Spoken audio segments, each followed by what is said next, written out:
آپ دیکھ رہے ہیں IAK news. Kashmir institute of medical sciences Rawalakot کے 2023 میں فارغ ہونے والے طلبہ عابد خورشید، چک سے تعلق رکھنے والے اویس مقبول، تراڑکھل سے ذیشان، رئیس ابراہیم، تتا پانی سے عدنان ایوب، حماد ضمیر و دیگر نے ادارے کی جانب سے مبینہ طور پر کی جانے والی ناانصافی کے خلاف 17 دنوں کی ڈیڈ لائن دیتے ہوئے اعلان کیا ہے کہ اگر ہماری ڈگریوں اور لائسنس پراسپیکٹس کے بیان کردہ معیارات کے مطابق جاری نہ کیے گئے تو 4 مارچ 2024 کو کسی بھی راست اقدام سے گریز نہیں کریں گے، اور اس کی تمام تر ذمہ داری ہمارے تعلیمی ادارے یعنی Kashmir institute of medical sciences پر ہوگی۔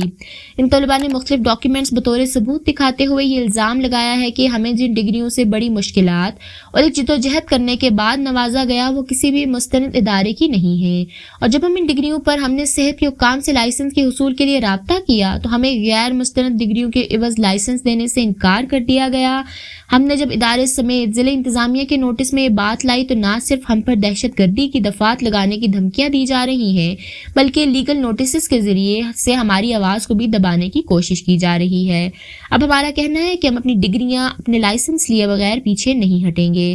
ان طلباء نے آخر میں متعلقہ حکام سے نوٹس لینے کی اپیل کرتے ہوئے کہا ہے کہ ہم 17 دنوں کا وقت دیتے ہیں، اور اگر ہمارے ساتھ انصاف نہ کیا گیا تو 4 مارچ 2024 کو کسی بھی راست اقدام سے گریز نہیں کریں گے، جس کی تمام تر ذمہ داری کیمز انتظامیہ پر عائد ہوگی۔